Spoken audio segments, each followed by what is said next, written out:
Welcome to the weekly chapter by chapter recap that goes along with Bible Discovery and Bible Discovery TV. We're reading through the Bible, the entire Bible this year, and our assigned reading this week was Judges chapter 10 to 1 Samuel chapter 12. So I'm here and my husband is here. My name's Corie, if you don't know, and my husband's name is Matlock. And we are going to get you caught up on your Bible reading if you've fallen behind or if you just want to test your knowledge. Good too, right? Yeah, let's do it. Okay, so let's go over all of the weird and interesting and tragic history that we read about this week. Like, there's a lot in there, isn't there? Yeah. It's weird, it's interesting, it's tragic. That's right. So, Judges chapter 10. So we're smack dab in the time period of the judges, and right away we hear about two judges that we're not given a terrible amount of information about. So the first one is Tola, and we're just told that he saves Israel and that his rule lasted for 23 years. And that saving of Israel would have been from some sort of enemy nation. Right. Then we have Jair, and we're told that he ruled Israel for 22 years, and he had 30 sons that rode on 30 donkeys that controlled 30 towns in Gilead. So what that is telling us is that that there is a sort of push for kingship that's going on with these leaders, because kings in that area of the world at that time period, they rode on donkeys. So the fact that Jair, he would have had multiple wives to have 30 sons, and that they all rode on donkeys gives them this kingly royal presence, and that they were ruling in 30 different towns in Gilead. So he was creating sort of a dynasty, or trying to create a dynasty. It clearly didn't last long because it died with him, apparently. So there's this idea that these leaders, some of these judges, are trying to consolidate power through families, through their family lineage. And this isn't the first time that that's happened, but it is interesting that it's being mentioned more and more. So then, also still in Judges chapter 10, we start the story of Jephthah. Oh my goodness. This story is full of irony and tragedy. So we learn that the Philistines and the Amorites were oppressing Israel for 18 years. So there's these two different people groups, and they're both creating problems. Now, this prompts Israel to seek God, presumably through priests and sacrifices. The tent tabernacle is still operating at this point. We know there's a few high places that are operating at this point. And God responds to them, again, presumably through the priests, that, Israel's chosen other gods, so why not ask those gods for help? There's a little bit of a cheeky response from God here. And this is part of the whole, we read in Judges 2, this is the big snare that God sets them out for. So because God says, so now I say, I will not drive them out before you, but they shall become thorns in your sides, and their God shall be a snare to you. Snare is like a trap. So idolatry is a trap here that's luring, draws you in, and then, creates this cyclical cycle that we're kind of in here. Yeah. And this oppression, and then them having to repent. Anyway, sorry. No, that's good. So God's like, why don't you just go ask all your other gods, which of course they have been doing it. It hasn't been working. So what's interesting here is that Israel repents and they actually get rid of their idols. And this causes God to move on their behalf. Basically, it says like God couldn't ignore them any longer. So we've got the Ammonites then, they move in, their military moves in, and they camp at the city of Gilead in the territory of Gilead. And the Israelites camp at the city of Mizpah. And they start looking for a leader who's going to kind of lead the charge in battle against the Ammonites. So then this continues on now to Judges chapter 11. So enter Jephthah, who's going to become the next judge of Israel. We learn that Jephthah was an illegitimate child of his father through a prostitute, and that he had been driven away by the legitimate sons of his father through the father's wife. In Jephthah's exile, he became really well known for his skills as a fighter, and we're told that all of these ruffians and men of ill repute and anyone who was cast out of their society joined around Jephthah. So he had sort of a personal army anyway. So the leaders of Gilead, his hometown that he had been kicked out of, and that was currently being surrounded by the Ammonite army, they called to Jephthah. They sent a messenger to Jephthah to become their leader. And as a result, he becomes the commander of Gilead and the ruler of Israel. So he goes to Mizpah where the Israelites are camped out, and before the Lord, because there's a high place there, an important high place, they make vows before God. So Jephthah then sends a message to the king of the Ammonites, and really interestingly, this message is full of technical errors.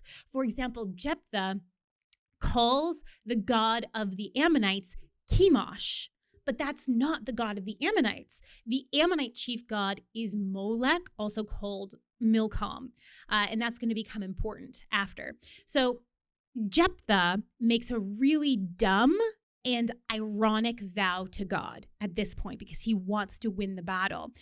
He says, God, if you empower me to win this battle, the first thing that comes out of my door when I come home, the first thing that greets me will be, I'll give to you as a burnt offering. He was probably thinking this is going to be one of the animals because animals commonly lived in the main floor of Israelite homes.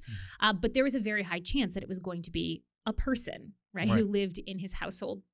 And of course, we learn later that it was his daughter who came out of the door to greet him. Yeah. Now, the reason this is so ironic is because Molech, the god of the Ammonites that he was currently trying to defeat, Molech was a god of human sacrifice and specifically child sacrifice. So Jephthah was actually mimicking the worship practices of the very people that he was trying to defeat.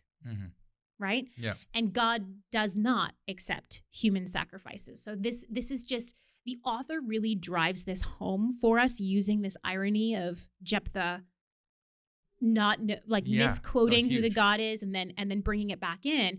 And it really drives home that point for us that when we don't know God, we can make really tragic mistakes in how we serve him. So what it does is it really shows here that when we're doing things in our own eyes, how you can't even see your own hypocrisy. Yeah. Right? Which is the irony, which is how God uses irony to judge, right? It's like when you realize, wow, what have I done? I basically know better than the people I just defeated. Yeah. You come to that conclusion, then there is a point of repentance, but some people can't even see that. That's how deeply entrenched they are in their own hypocrisy. And that's what's, scary about God's judgment because he uses irony, but it's also a mercy because that gives you time to acknowledge and repent, depending if you're willing to or not. Anyways. No, completely. Yeah. And Jephthah could have done that. Yes. He could have repented. He could have stopped that vow to God because if he had known the law of Moses, if he had known God, he would have known that he could have redeemed his daughter with a monetary offering to the tent tabernacle. He could have just paid a redeeming price for her. Right. And that would have been acceptable to God, but a human sacrifice was not. So this is just an example of how badly Israel had become. Not even the leaders knew who God was or what was acceptable or unacceptable to him. Yeah. Brutal. So really mixing in pagan worship practices in with God. Okay, so Judges chapter 12, the tribe of Ephraim threatens to kill Jephthah for not including them in the battle against the Ammonites, and possibly for the money. Battle was a really lucrative thing, right? The successful armies, the conquerors were able to loot and raid. That was just kind of a thing that happened.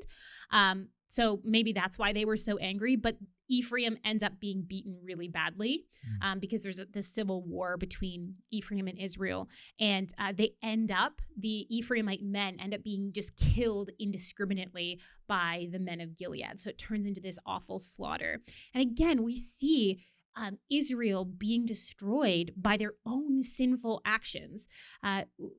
We see the Spirit of God empowered Jephthah for war, but it was his own mouth and his own lack of knowledge about God's law that guaranteed the destruction of his own house, his only child. What is more of a trap than not being able to acknowledge your own hypocrisy? Yeah.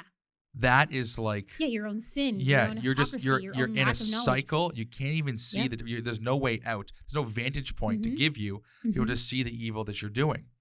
And so that's what it's literally, it's a snare to them. And this idolatry, completely. You can see this happening. You see it. The author really drives it home in the stories that he chooses to tell here. We're seeing that over and over. Right. And I mean, the thickness of the irony in Jephthah's life is wild. Yeah. So even with the tribe of Ephraim's greed and their want of valor, it highlights Jephthah's plight, because Ephraim, they're like, Jephthah, we're going to burn your own house down over your head. But Jephthah's already done that. Right. He's literally just killed his only child. Yeah. His house, his name is gone. It's going to die with him. He's already done that himself. And then Ephraim's greed gets them viciously beaten in battle, and then, picked off as they try to escape. So we just see this state of Israel when they turn from God. It's just chaos and death. Yeah. All right. So in the very end of Judges chapter 12, we get told about 3 more judges. Ibzan, who ruled for 7 years. And we see again, more attempted kingship. We see him having many sons and daughters, but this time Ibzan takes it a step further. His daughters are married outside of his clan. So this tells us that they are being used to secure treaties, peace treaties, and allyships with other clans and nations. So he's really trying to spread out the kingship wings here and fly. Right. But apparently it doesn't work, because then we have the next judge is Elon, and he rules for 10 years, and then Abdon, who rules for 8 years. And again, we see him trying to be sort of a king, because his family reigns basically for 3 generations. We're told that he has 40 sons and then 30 grandsons who rode on donkeys. Again, this symbol of kingship. So they had power as well. Okay, Judges chapter, there's a lot. There's a lot of history. I'm trying to give each one the justice it deserves, but also move forward. How ironic, yeah. I know. Yeah. Okay, Judges chapter 13. This is where ever so famous Samson is born. So we learned that the Philistines had been oppressing Israel for 40 years. And then the angel of the Lord appears to a woman who will be Samson's mother, a woman who is barren. And the angel of the Lord promises a child to her. And this child needs to be a Nazirite. So this story, just even in this, we learn the apostasy of Israel, because the angel of the Lord has to explain to this mother that she cannot eat anything unclean now. Right.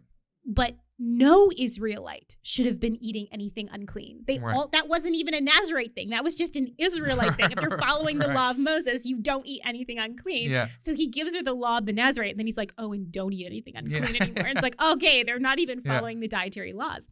Okay, so then there's this really interesting encounter between the husband and the wife and the angel of the Lord, who the angel of the Lord ascends in the flame of the burnt sacrifice that they offer, and then they realize that it's the angel of the Lord. Yes. And they're like, and the dad's like, we're gonna die now. And the mom's like, okay, if we were gonna die, we would have already died. That's just so practical. It's like, okay, come on, think about this. But he really give us instructions if he's gonna kill us. Yeah. There's a couple of things there too that prove that, like, one, when they're like, what's your name? He goes, my name is beyond understanding. Mm-hmm. This is an indication that this is not just your ordinary angel. Like, right? This is specifically God. If you go to back to Revelation, fast forward to Revelation 19, verse 12, he says he has a name written on him that no one knows but himself. Mm-hmm. Only he understands it. So long story short, this is a reference to the angel of the Lord in human form, because he's a man, of God. Now, furthermore, when he responds, I know I just recently wrote a Q&A on this about someone wrote in saying, will you die if you see the face of God? Because sometimes it says you will, and then sometimes it doesn't happen, and they're kind of confused. So if you're interested in that, I'll post in the link below. It's just an article saying why you can. It's actually a great way to see the Trinity in the Old Testament. But despite that, that's my points there. the angel of the Lord is an amazing thing that you see It's happening. a really interesting study to do Yes. on the angel of the Lord, and look up every time the angel of the Lord appears in the Old Testament, and how it is very different than just a regular angel. Yes. It's very cool. Yeah, very cool. All right. Okay, Judges chapter 14. So continuing on now, Samson is born. And through the story of Samson, it's really interesting because we're going to see God achieving deliverance for Israel again through and despite human sinfulness.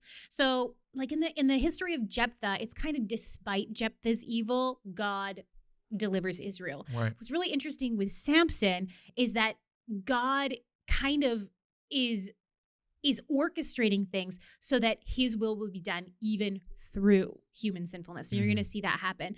So Samson wants to marry a Philistine, which again is against the law of Moses. But we get a note in the text that this was actually from God because God was looking for an occasion to confront the Philistines.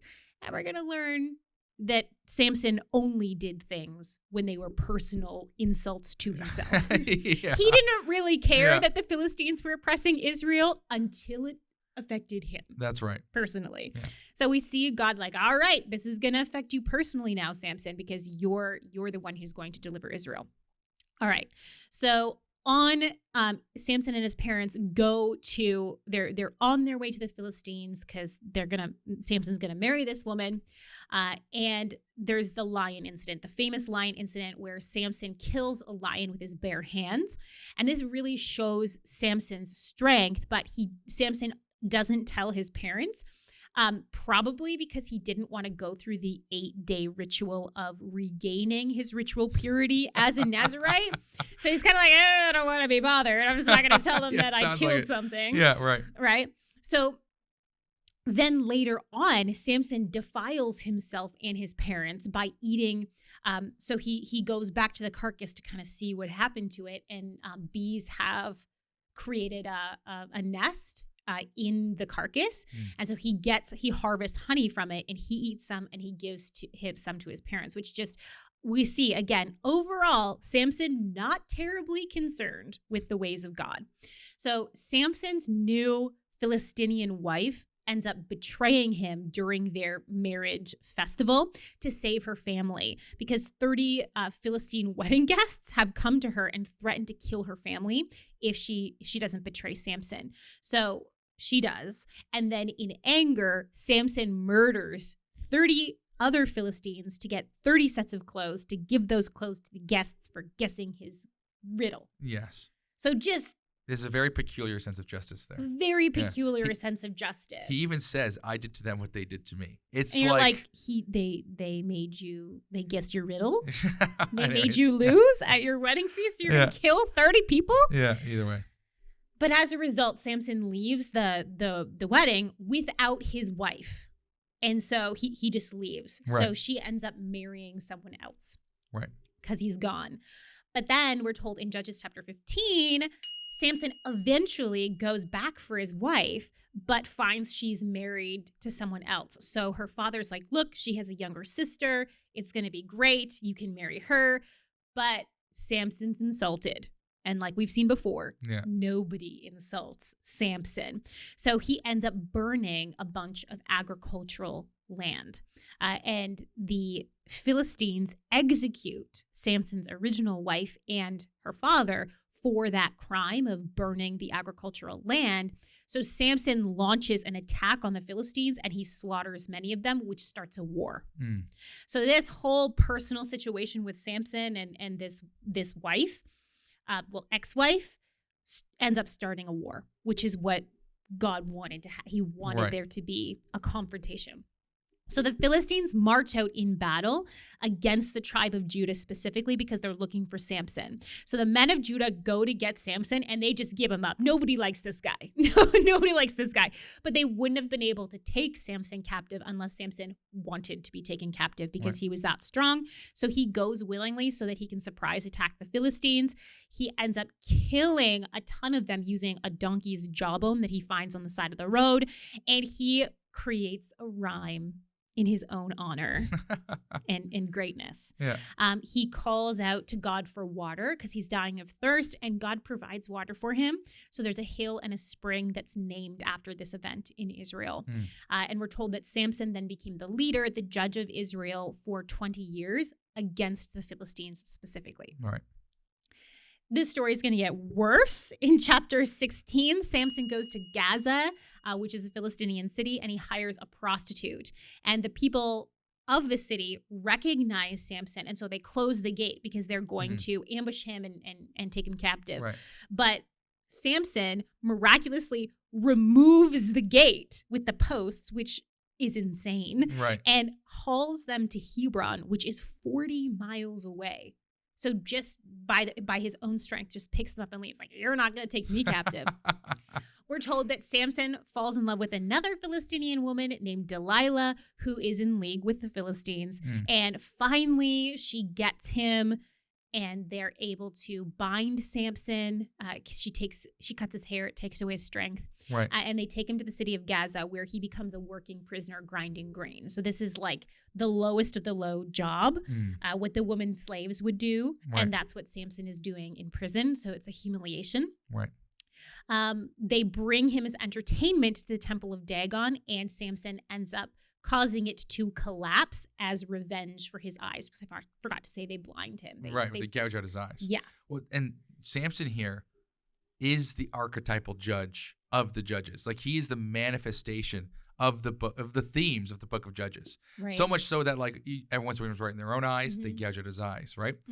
His sense of justice is, I will do what they did to me. Yeah. Right. It's like his subjective sense of what's right and wrong. Yeah. And then also too, even in so much as his own, he relies all on his own personal strength to do everything, even though it is God. Like, I know he acknowledges that, if you cut my hair, but it's not his hair. God gave him strength, and God's keeping his covenant and his promise through the hair. Yeah, it's God. The hair is a sign of it. The hair is a sign of it, Yeah. right? So he broke the covenant, and then God's like, okay, well, I'm not going to give you the strength, right? So it's nothing to do with necessarily with his hair. It has to do with him not acknowledging God at all. But eventually he humbles himself. He has to. He's forced to. For losing his eyes. So anyways, he's the archetypal judge of the book of Judges, that all the themes kind of manifest in there. And what you'll see here then too is after Judges, after Samson, it shifts from this outward oppression of everyone trying to oppress Israel outwardly to an inward civil conflict in Judges 17 to 21, to an inward civil conflict. So you have here, like, he's the final judge to basically stop the oppression of the Philistines outward. But because of their idolatry, there's still problems inward. A lot of problems. Yeah. Anyway, so that would be my 2 cents there. No, it's really interesting to see the different issues that each judge pulls up, and every single one of them goes back to when you don't know God, when you don't care, like, this is going to happen. And we have to remember that Israel was a special nation to God. They had already made a covenant with God that God was going to use them to bring salvation, to bless all nations through them. Yeah. So he has a plan of salvation that he's working out. So we're getting to see, okay, what happens when the people who God is bringing salvation to the world through, what happens when they forget about God? Right. And we're seeing that here. That's right. It's not great. No, it's not sad. good. All right. So moving then, you're right, into Judges 17, more of the internal struggle. Right. Judges chapter 17 really does show just how bad Israel had become. So we meet this man named Micah, and he sets up a shrine, a household shrine with a bunch of idols in it. And then he hires a Levite to move in with his family and become the priest of the shrine. And all of this is in the name of God. All of these idols and everything. So they're worshiping God, but they're worshiping God in name, but everything that they're doing is pagan worship. Right. Now, what's really ironic here is that Micah sees his luck in finding a Levite to be the priest of his idol shrine as a sign that God's blessing him, as a sign that God wants him to do this. So this really tells us that we need to be careful what we attribute to God. We really need to be careful Yeah. what we attribute to God. When we don't know God, when we don't know his ways, when we don't know his word, evil things can seem like God's actions and can seem like God's seal of approval on the things that we're doing. But in reality, Micah was engaging in idolatry. So we're seeing this irony here. So then moving on to Judges chapter 18, the tribe of Dan, who is still looking for land because they failed to take over their inheritance, they stop at Micah's house and they meet the Levite. So the Levite. So they're like, oh, great, inquire of God for us, and we need guidance. So the Levite gives the Danites a favorable message, and the Danites, as a result, steal Micah's shrine, all of the idols, and they make a deal with the Levite, and the Levite's excited. He's happy now. He gets to become the high priest of an entire tribe, not just a family. Yeah. Like, this is awesome. Yeah. Yes. Right? So at the end of the story, there's a bombshell that's revealed. And the bombshell is this: the Levite is Moses' grandson. The idolatrous Levite is Moses' grandson. His name was Jonathan, the son of Gershom, the son of Moses. And his family, we're told, were the priests for the tribe of Dan until the Assyrian captivity in 722. So they're going to last throughout all the kings of northern Israel, throughout the reign of David and Solomon, and they're going to go on until the Israelite captivity. Interesting. Yeah. So how far Israel had fallen and how far humanity can fall if we ignore the Bible and instead choose to listen to our own circumstances, to our friends, to just our leaders, to our culture. It's so easy. Within a generation, like your so grandkids. Easy. Your Yeah. grandkids, yeah. Moses, the friend of God, the man who saw God. Yeah. His grandson is the idolatrous Levite. Yeah. Yikes. Okay. Judges chapter 19. We have a major repeat Sodom and Gomorrah. Yes. Sodom and Gomorrah. I can speak, I think. But this time, instead of it being a city of a plain, it is a city in Israel. Right. It is Gibeah in the territory of Benjamin.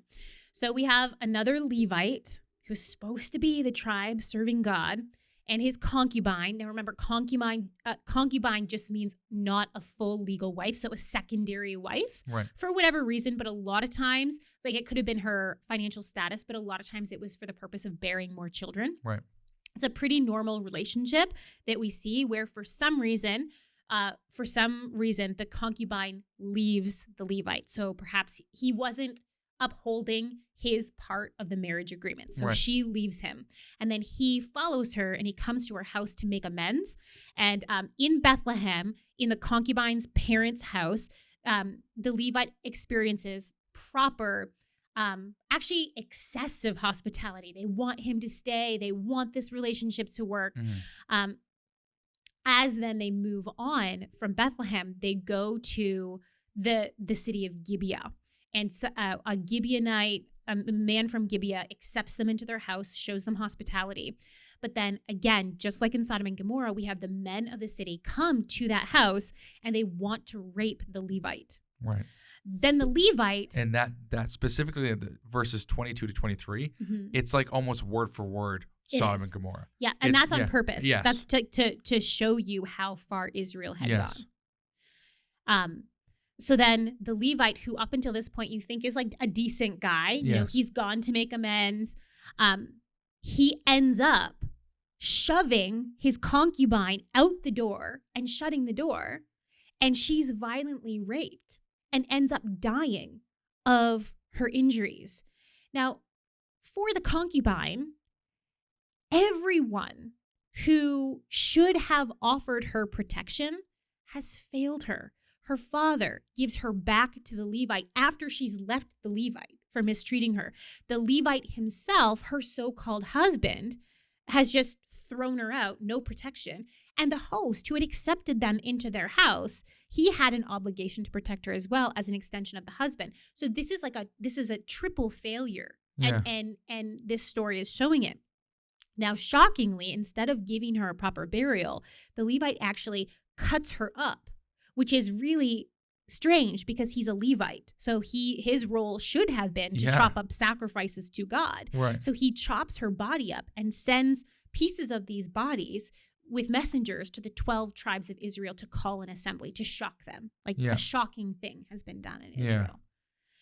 Judges chapter 20, Israel as a result gathers at the city of Mizpah, everyone except for Benjamin, because they own Gibeah. Yeah, so this is on them. The assembly of Israel gives the tribe of Benjamin the opportunity to allow Israel to destroy the entire city. So just as God destroyed Sodom and Gomorrah, they want to destroy Gibeah. Benjamin says no, which leads to an all-out civil war where they're trying to annihilate Benjamin as a tribe. Right. There's 3 very brutal battles that are described to defeat Benjamin, but in the 3rd battle, they slaughter most of them. And then they turn and they start going after all of the Benjamite cities. They don't just stop with Gibeah. They're like, okay, let's get them all. And we're told that about 600 Benjamite men end up escaping and hide out at a place called the Rock of Rimmon. Right. Then the last chapter in Judges chapter 21, Israel takes a vow that, okay, we didn't kill all of them. So what we're going to do is we're not going to allow any of our daughters to marry a Benjamite so that the tribe eventually will die out. Right. But then Israel then eventually regrets this decision, and they're like, okay, what are we going to do? We shouldn't allow the Benjamites to die out. And they realized that no one from the city of Jabesh Gilead had come to the assembly. So they hadn't made a vow before God to not give their daughters in marriage to Benjamin. Right. So Israel's great idea is that they're going to kill all the men and married women in Jabesh Gilead and steal the young unmarried women and give them to the Benjamites as wives. So that's what they do. Yeah, it's just rough. But they're a few hundred women short. Yeah. So they tell the Benjamites to kidnap women from the festival at Shiloh. Yeah. Because a bunch of Israelite women are going to go there for the festival. They're going to be dancing before God because the tent tabernacle is there. So just go steal them. Yeah. The chapter ends with, in those days, Israel had no king. Everyone did as they saw fit. Yeah, and that is the core theme of the book, especially like we were saying from chapter 17 to chapter 21. When it becomes the inward conflict, it really highlights that in those days there was no king in Israel. Yeah. It's really pushing. So what it's pushing for is an anti-Benjamin, pro-Judah, anti-judge, pro-king. And then because it's Samuel, presumably, writing during the time of Saul and David, anti-Saul. Pro-David. That's what it kind of comes. It's kind of like building up this whole like narrative implicitly, not explicitly, during the time of Saul and David. Yeah, it's this idea that Israel needs a godly leader who's not just a military man and not just a priest of Israel, but someone who can kind of ride the line between both to correct the evil that's like to have a really good moral compass to correct the evil that's going on in the nation, but still be able to protect the nation from outside weaknesses. Well, that's right. Or outside enemies, sorry. No, you're right.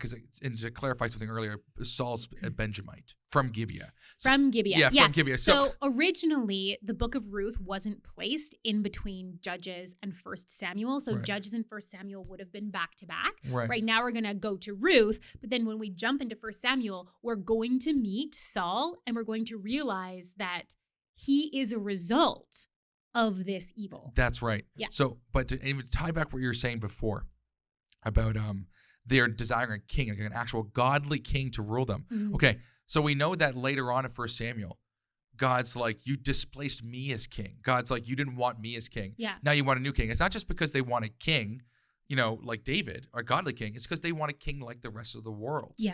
That's someone who's going to give them power, someone who's going to give them security. That's right. So God's like, okay, you don't want a king and I am the King of Kings, because that harkens You've back. already rejected me. You don't know my law. That's I right. was supposed So, to be your king. there was no king in Israel is a Mhm. double entendre. It's a king of Israel, God, Yeah. who looks over the King of Kings, Yeah. looking over a godly king. And now the king, and that's God's point. He's like, now this king, this human king, Right. is going to force you into submission. They're going to have taxes. They're going Right. to take your children as workers in the Right. fields and as workers in the palace. They're going to make you go to war. They're going to physically enforce Right. it, whereas God wasn't physically enforcing it in a human sense. Right. And they would actually, they would know that God was supposed to be viewed as a king. Yeah.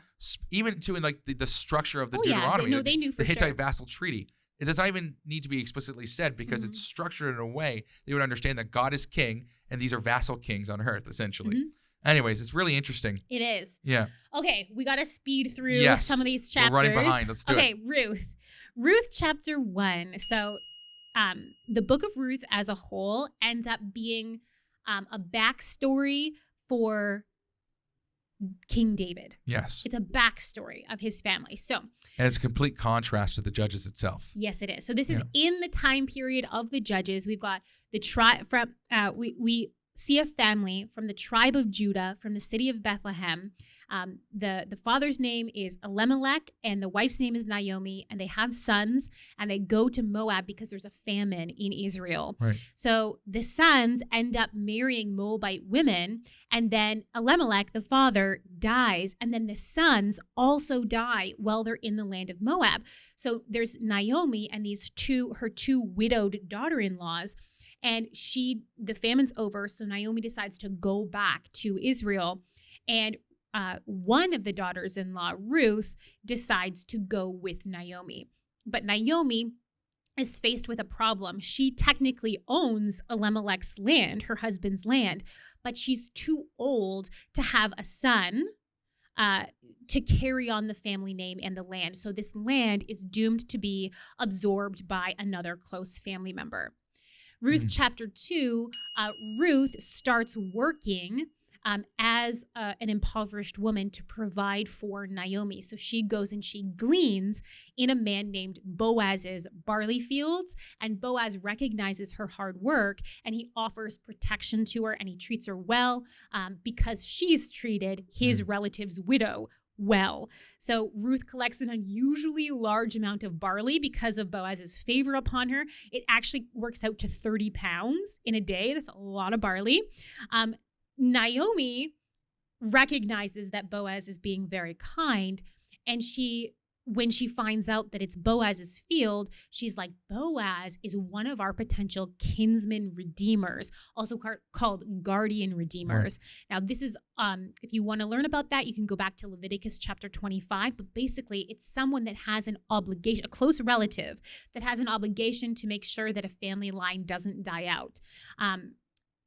This really was an obligation because it brought no personal benefit to the kinsman redeemer. Right. But it did bring potential problems with inheritance, because what they would do is that they would marry the widow of the relative and have a child with that relative, but that child was not counted as their own. Yes. That child was counted as the dead husband's child. Yes.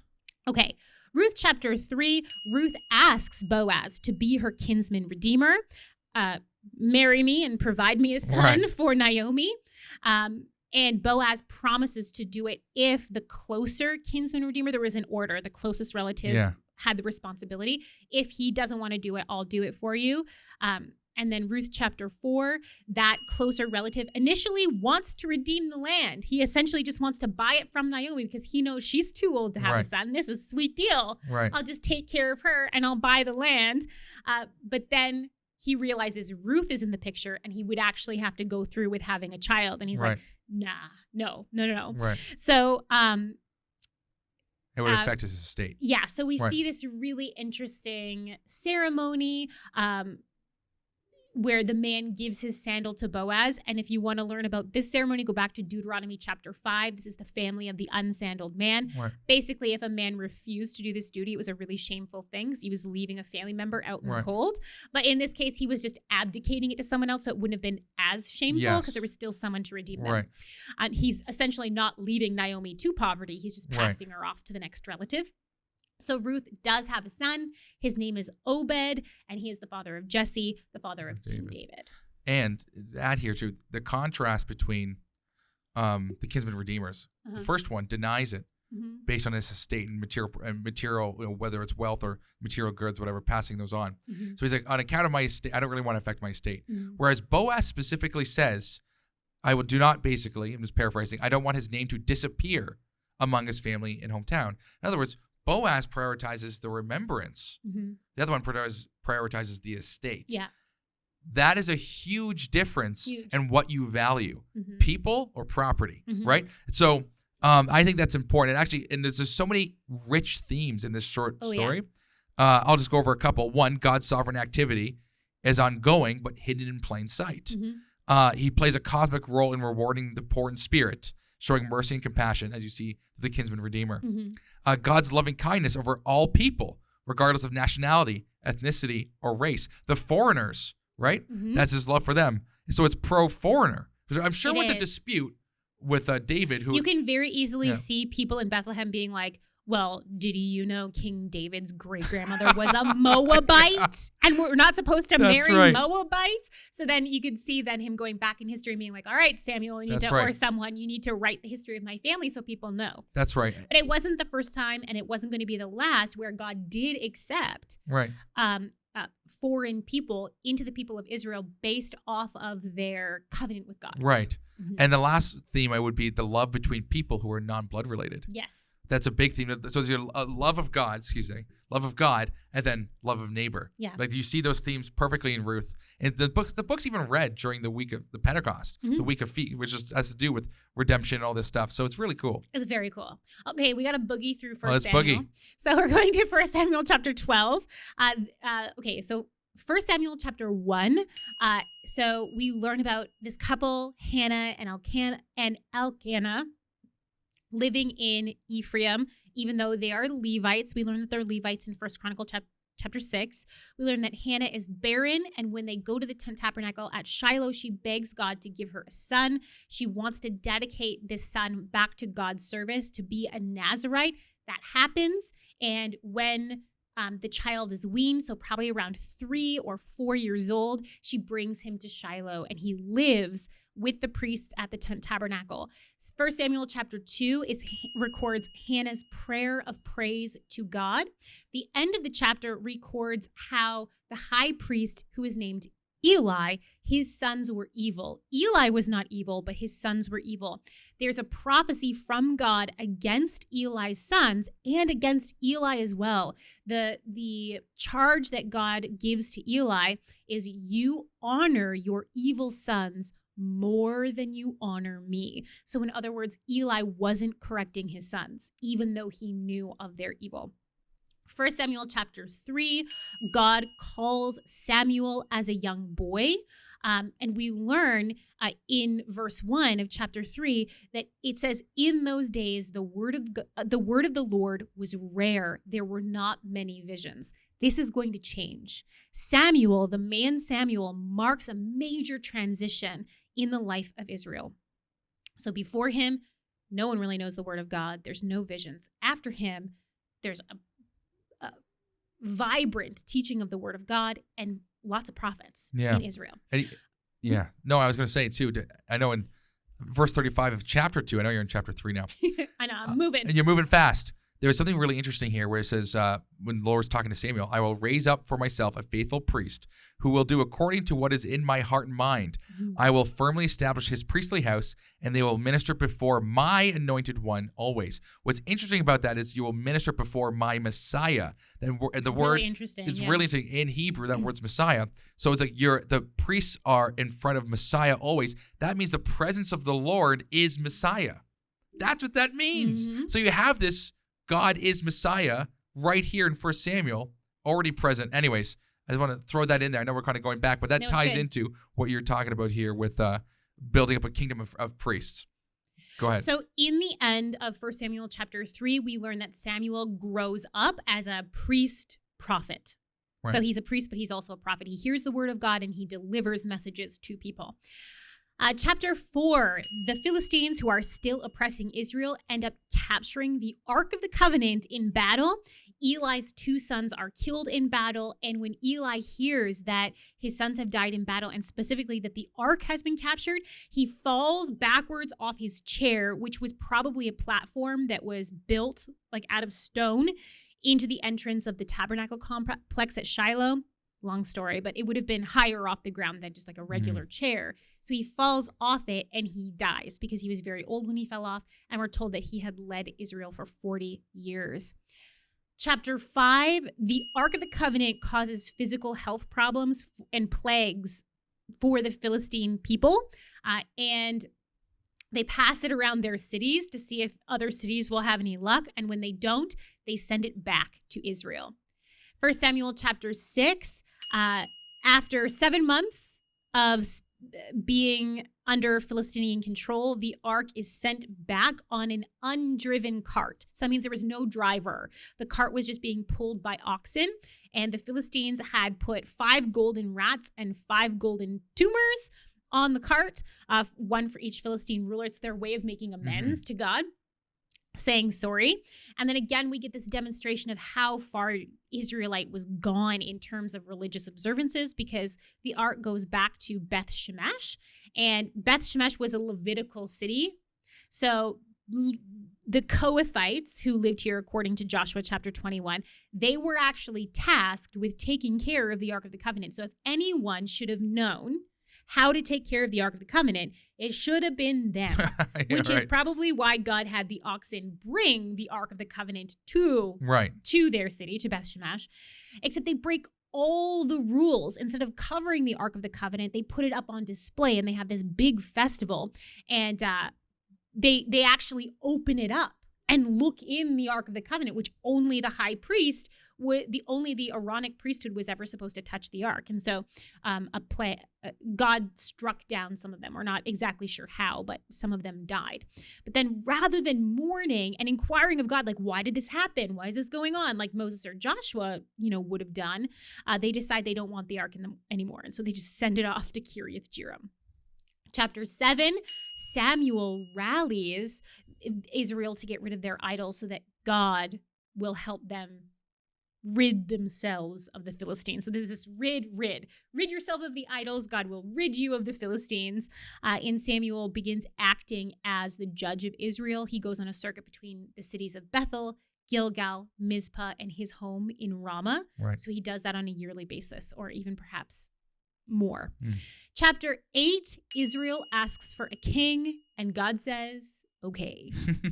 1 Samuel chapter 9, we meet Saul. Right. Again, this very unlikely choice for a king. And when Samuel approaches him, he asks, Saul goes, am I not a Benjamite from the least of the tribes of Israel? And is not my clan the humblest of all the clans of the tribe of Benjamin? Why then have you spoken to me in this way? Like, he's like confused because, as we talked about, Benjamin had like 0 approval rating among Israel. 0. This was really bad. Yeah. The last few chapters of Judges, it was really bad. They were compared to the people of Sodom and Gomorrah. That's right. And they're not that far away from that incident. So Saul was a result of what he was either a direct result of one of those weird marriages or a secondary, like a second gen. So when it says least and humble, it's really referring to resources, social status, power. Like it's referring to those things. Yeah, it's not like he's being like false humble. He's not like, oh, no, not me. How could I? Yeah. He's literally going, this is not going to work. No one's going to follow me. Yeah, that's right. No one's going to Very practical, actually. Very practical. Okay, so then in 1 Samuel chapter 10, Samuel, as the prophet and judge of Israel, anoints Saul, and he gives him a series of signs that are going to happen to him. And then they do. This series of signs comes true. So Saul knows, like, okay, this is going to happen. This is a real prophet of God. So Samuel summons all of Israel to Mizpah to publicly anoint Saul king. And there's this really interesting ritual that so far has only been used in judgment against Israel, which is a sign that this kingship of Saul is probably not going to go the best. Because this ritual literally has only been used to bring judgment on Israel before. Do you remember Achan? Back in the book of Joshua, where Achan stole things from Jericho. And so God has the people of Israel line up, and God God, by lots, he calls forward a tribe. Then by lots, he calls forward a clan. Then by lots, a family. Right. Then by family, a man. Right. And it's that man who was guilty, Achan. Yes. He does the exact same thing, except now it's this man will be your king. Oh, that's so interesting. I know. It's so cool. It's so cool because it's God is anointing Samuel, but in a sense, there is a form of judgment. That's right. That is with this. Okay. 1 Samuel chapter 11. So, wait.